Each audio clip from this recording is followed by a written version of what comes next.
We welcome Texas. Head coach Jarrett Elliott. Our student athletes are Madison Skinner and Asa O'Neill. And we'll ask Coach for an opening statement.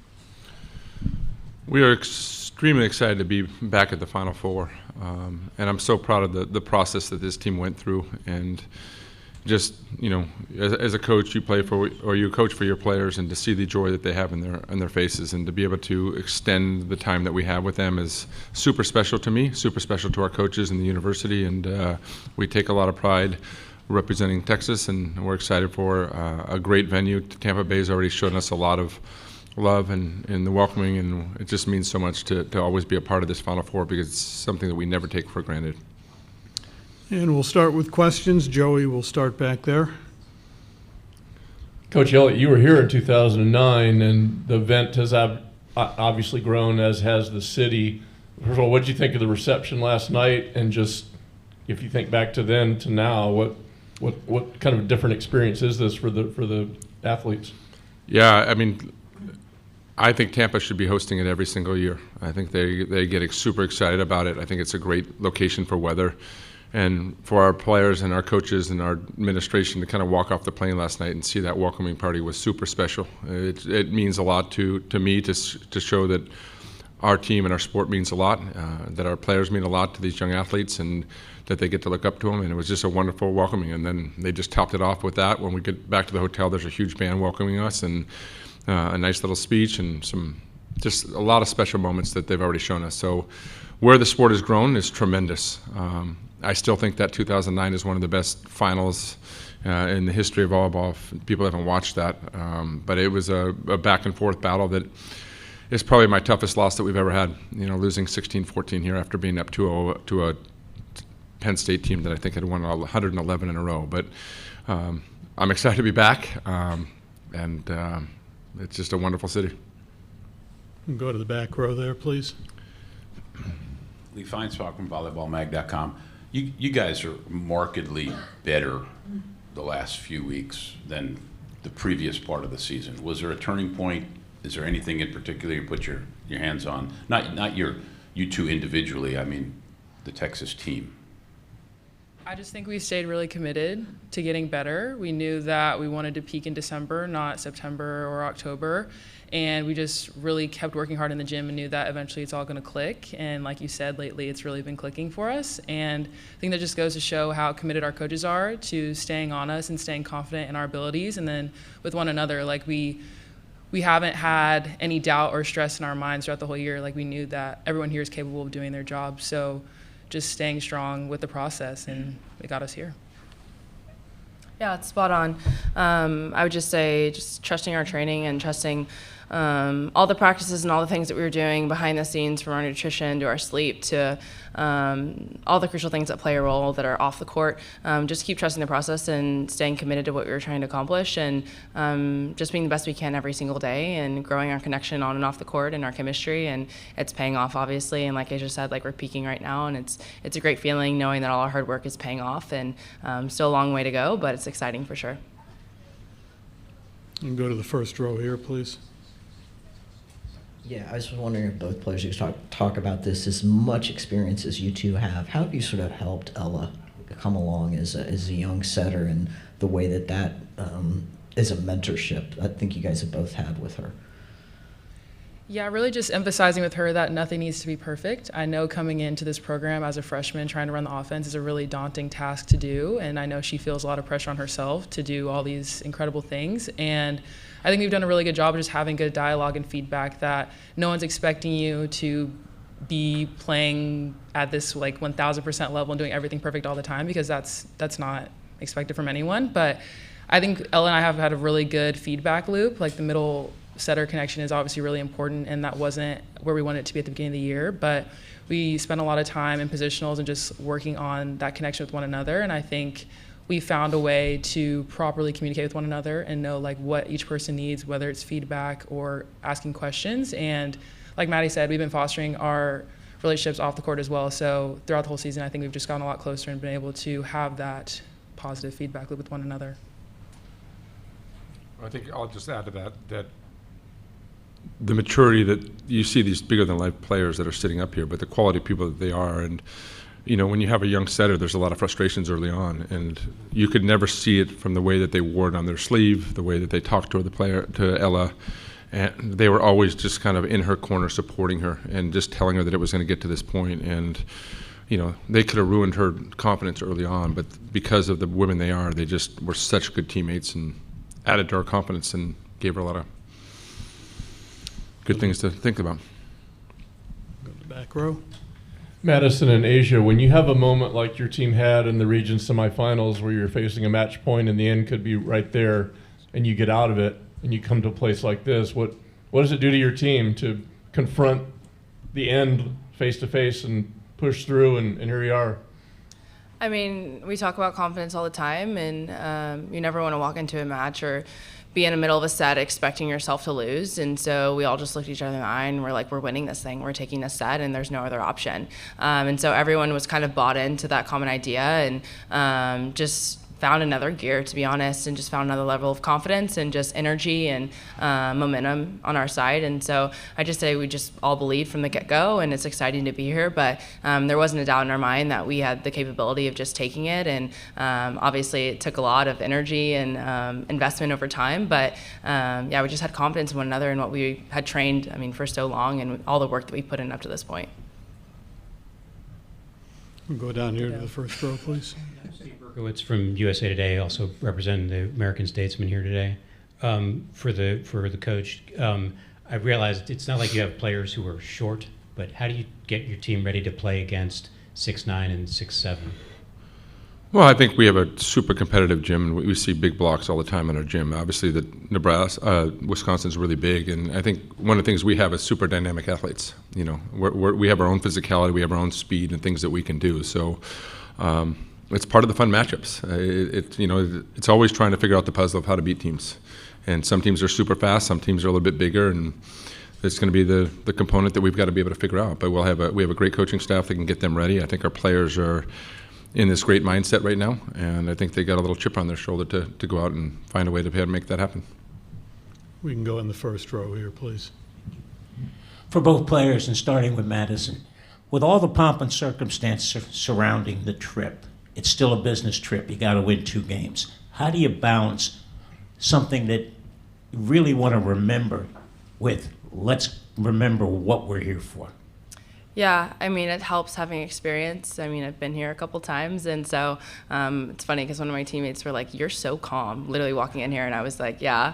I'm like, "It's exciting, but it's nothing new," and you got to find that balance of just enjoying in the process and finding joy in it, and also just knowing that we're here for business and don't want to walk home empty-handed. So it's going to be a challenge for our underclassmen and people that have never been in here, but it's exciting just to be able to embrace all of this and celebrate our hard work up to this point. But yeah, it's a mindset thing and just got to lock in for the rest of the trip.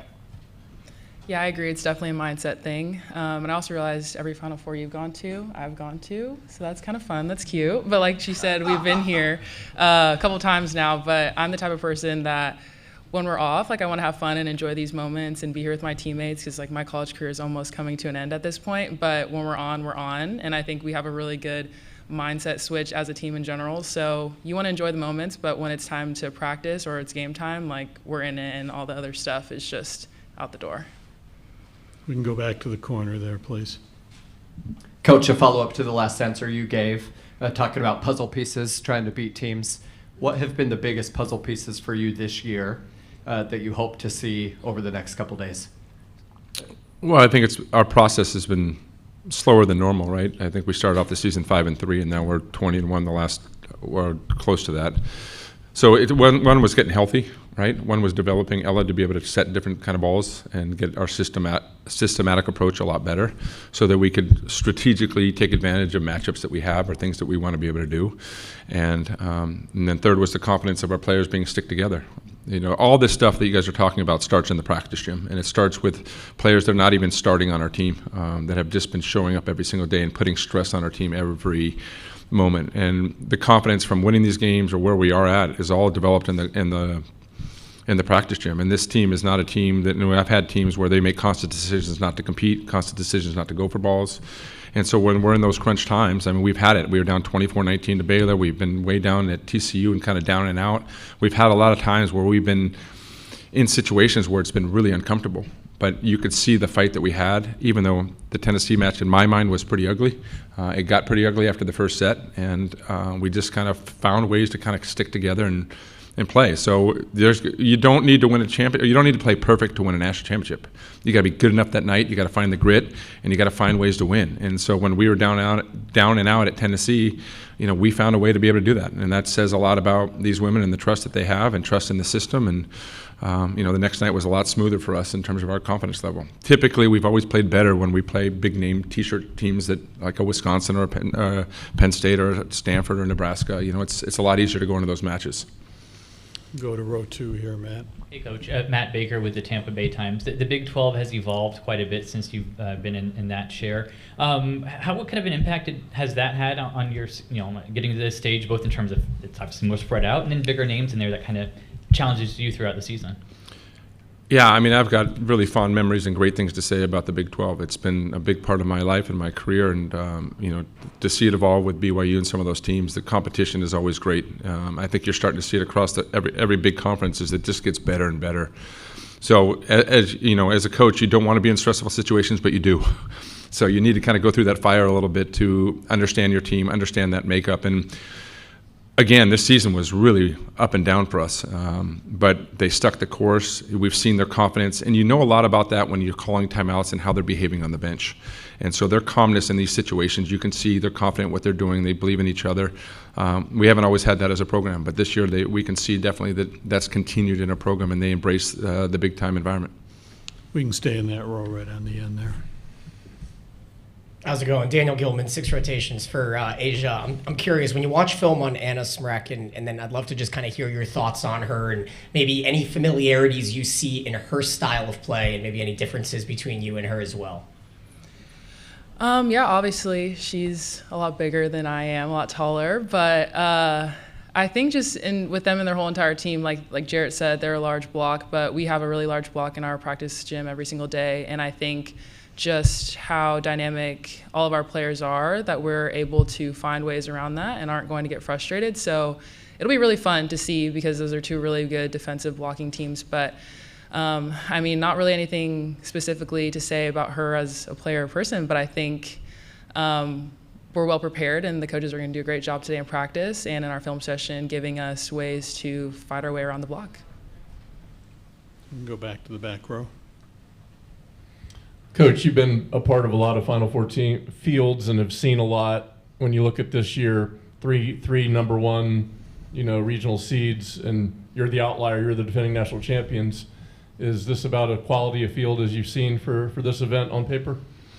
Yeah, I mean, even as a tournament as a whole, it's been super competitive, and I think this year obviously it's a little bit different for us, right? Last year all the expectations were Texas, and that was the talk, and now no one's picking us, and so it's a different role for our team, but we feel like we have a really good team right now, and we can go on and execute at a high level, and we have confidence in what we can do, and that's all that matters, the 18 players that we're taking to go to the battle with. So I think any team can come out of this with a victory for sure, and I have confidence in what our team's doing.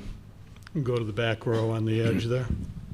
So, Jared, you had a challenge and a replay last week, and the decision might come down any minute now. It takes really long. What are your thoughts about the replay and the challenge and what has to happen? Well, I think I was a big part of the challenge system coming into play. I think it all happened when we played BYU back in 2015 or 16 when they hit a ball out and it was last to cost the match. And I think getting the replay system in place was a big component for our sport, but the growth of where the sport is going, what TV needs to see, it needs to change. I mean, there needs to be some responsibility to be able to put the best effort to be able to showcase this game and also to be able to give teams the best shot of being able to do this. Internationally, there are not even line judges anymore. The replays only take 15 seconds. The graphics are a lot better. And it's part of the evolution of the sport. So I've been talking, obviously, to ESPN and other places. I'm super excited that, when we move to the SEC, there's going to be a new system there that's in place that should be pretty good. But there's some urgency behind it for sure because it's really really hard to see, and it's really unfair to the referees and to the announcers because they're sitting there for anywhere from 2 to 5 minutes to try to figure out what the best camera angle is. We can go here on the first row. Yeah, Coach, what's the most difficult part of having a freshman setter, and what's been the most rewarding part of having that? I think, Ella came in and obviously with a lot of accolades, but she puts a lot of pressure on herself. And if you came to our practice gym or you watch Ella play, you can never see whether she's playing good or playing bad.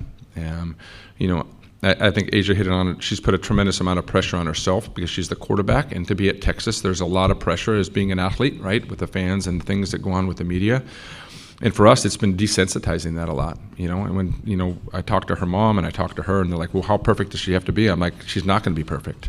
We expect her to set 60 to 70% of the balls good. There's going to be 30 to 40% of the time that it's not. And our headers will be able to find that out. So a lot for me has been desensitizing for her. Like, we'll catch her when she falls. It's can you be good with the process? Can you be good with the next point? And eliminate that thought process. And so when things get stressful, it's always hard for a quarterback to be able to do. But watching her set yesterday in practice, I was just like, she has grown so much and developed so much in what she's doing. And you got to see it on display in the biggest match of her career at Stanford on the road, being able to set Asia the way that she did, being able to get, Madison the ball and find the right swings has been pretty impressive. We can go to the back corner, and then we'll go first row. Coach, anything that Wisconsin does that will take a couple minutes to acclimate to that you're kind of expecting? Yeah, we'll just see how that plays out. Well, I think they're super efficient in system, out of system. They're super efficient as a blocking team, right? And so we've been blocked a lot this year. So it's not something that's new. We just got to make sure that we're taking care of each other, making good decisions, and when those decisions need to be made. There'll be times and situations where our outside hitters do not get a good ball, and are they going to close their eyes and blast, or are they going to try to find ways to swing and hit the edges? We train it every single day of trying to hit edges and flat hands and mix the game up a little bit more. So it's something where we're trying to find space and do that. But, you can negate a lot of that by passing well and controlling the ball well and controlling the ball from the defensive side off the block. I thought that's what we did really well against Stanford. We got a lot of quality touches, and then we were able to transition back and put pressure on teams. And so, it's just like any other match. It's going to be a big match against. As we told our team, every round you go, it's a little bit bigger, faster, and better. So they've been in these situations. They've been in the pressure situations, and we're here to have a lot of fun and go out and compete and do it when the time is ready. We can go to the first row. Coach, your last loss was early November. 2 parts. Are you starting to peak now? And the fact that you had to go 5 sets to beat Tennessee and you won the national championship last year, are you battle tested that way? Well, I think battle test is a really good question. I think I stated on it earlier, is like, how do you deal in an adverse situation when things aren't going well? We've got a lot of experience. We've got great leadership sitting up here and being able to give that confidence to our younger players. And we've been here before. So I like the way that we played against Stanford, right? And I think when we have our emotions in the right place, then we're able to kind of execute and do the things that we can. But it's going to be a battle. It's going to go back and forth. There's going to be momentum changes, and can our process be good enough to be able to sustain that? I do believe that we are in the right mindset right now. I have a lot of confidence in what we're doing. These two are playing tremendously well. Molly, who doesn't get a lot of attention, is a really good volleyball player, and her numbers are starting to go up, and we're starting to evolve our middle. So we've got a lot of different keys that we can do. We just got to serve and pass well and take advantage of that. Go to middle row on the end, please. All right, Coach, talk about having some fun. I've got a fun question for you. If you had to guess, who do you think Nebraska fans are going to root for in your match? That's a great question. Well, I would imagine both Nebraska and Pittsburgh are going to, if whoever the winner of that is going to probably cheer for us, right? You're always cheering for the underdog. And so, again, I think we're embracing that. I think it's nice to not be in the front and all this. Like last year was a lot of stress to it, the expectations of trying to be able to win that. And now we can just go out and beat Texas and go compete and have a little bit of grit and do that. So I'd love for them to cheer for us. We can go here. Somehow Texas and underdog don't go together, I have to say. But, Coach, does this feel a little bit, it is the end of an era in terms of Texas and the Big 12 and everything you've meant to that conference volleyball-wise. I know you've known it for a while, the move, but how do you think that's going to change next year when you consider you're going to have Stanford in the ACC, you're going to have UCLA and USC in the Big Ten? I mean, these conferences have been so successful are going to get even more powerful in some ways. Yeah, it's really fun to think about the SEC being good in volleyball and where the sport has come. I mean, when I started in 2000, the South didn't really exist in volleyball, and now that's really starting to come along. But I've learned really fast that I wake up and check the news and see what conference we're going to be in, how things are changing, and what's the evolution of sport and all this stuff with NIL. So it's always changing. I would imagine that, right now my goal is to be an influence on the SEC to really promote this sport. I think obviously women's basketball is having a lot of success, and I love it. I think there's two sports that we can really celebrate and be able to get behind to be able to do that. We need women's basketball to be good. We need women's volleyball to be good. And I think we're joining, at least in my mind, is we want to join hands with them to let people know how great women's sports are. And I think there's a lot of men now that are willing to sit in front of TVs and watch the entertainment that comes from these incredible athletes. And so it's now getting the SEC and the other conferences to really kind of get behind it and continue to do what they're doing. I feel confident about where we can head with this and where the sport is heading. And thanks to you guys for all the publicity you're doing and promoting and showing it and growing the game, because this is, when you see this game live, it's watching these guys jump and play, and the speed of it is pretty phenomenal. You can go here. For either Madison or for Asia, have you spoken at all to Jenna Wenis about her experiences playing against Wisconsin while she was at Minnesota? We briefly chatted about it because we both played them in previous years. She didn't mention too much other than it's a big block, obviously, and she's just excited to hit against it. And same for me. I'm going to be swinging for some shots that maybe I don't regularly swing for, but I'm excited, and it's going to be a new challenge for us, and it's going to grow us not only right now, but just also if we play pro and in the future. So, we briefly chatted about it. Can't give away all of our secrets, but we're super excited and pumped up. Back to the back corner. Asia, some ESPN commentators have called you the slide queen. And so I want to ask you about the slide, how valuable that is to your team's offense, to your toolbox. And then Madison, when that's running, how it opens everything else up for the rest of the offense. Yeah, I think it is very valuable for our team, especially like in our two-hitter rows. We're able to spread the offense more, and the block has to make a decision if they're going to just try to stay neutral or try to cheat one way or the other. So once we get that going, it really opens it up for our pins so they're not sitting there with a huge double block waiting for them. But that was really our main goal with me and Ella for most of the season, was getting our connection going, because we knew that we could be really terminal there, and we've worked a lot on it. And I feel like our range right now with the slide is really good as well, even running like the B or the A like a little tighter to the setter. So I think it's been really helpful for our pins. What do you think, Madison? It's been incredible. I mean, you have to respect the slide queen. You can't just dip out to the outside, and if you do, then be my guest. But it opens so much for us, and there's a lot of teams be like, slide. I'm like, all right, great, they're going to the slide. I have free range on 1v1. So the connection with them too has just grown so much, and obviously it's confidence for them, but it gives our team so much confidence knowing we're going to have more space and more opportunities to hit different shots and whatnot. But yeah, it's great. I think we need a t-shirt that says respect the slide queen. I know. We can go here. Give me my credit, guys. For all three, and Coach, I want to start with you. Tampa has hosted lately the NCAA football final, 2 Frozen Fours, and a women's basketball championship, and there hasn't been an empty seat. You're going to come out tomorrow night, and there's going to be 21,000 screaming fans. What's that emotion going to be for you?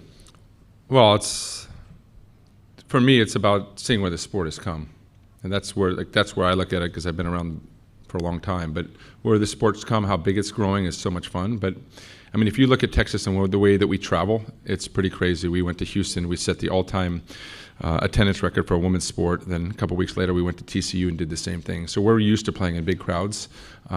Stanford is probably one of the ones that we're not used to playing in, because we draw so well. And it's awesome to be here in Tampa. We hope the fans get behind us, and we're really excited to see 21,000. What an amazing accomplishment for where this sport has grown, and thanking all the former coaches and the players that have come before this group to establish that, and the media.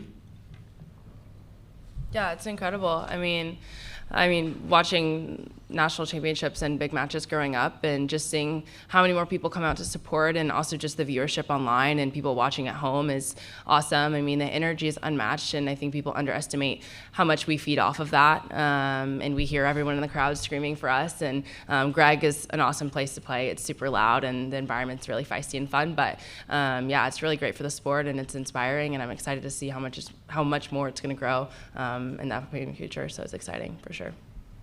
Yeah, I love playing in really loud, packed environments, whether they're for us or against us. It really gets me going. So I'm really excited for that tomorrow. And I've been in college for 6 years now, and just seeing where the sport has gone from 2018 to now has been so incredible. I'm sad that I'm leaving when it's getting really crazy, but it just goes to show all that everyone behind the scenes and involved is doing to make sure our sport keeps growing. So hoping for many, many more sold out Final Fours.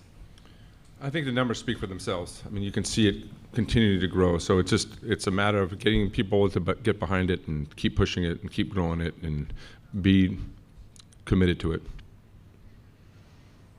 Anything further for Coach and the student athletes?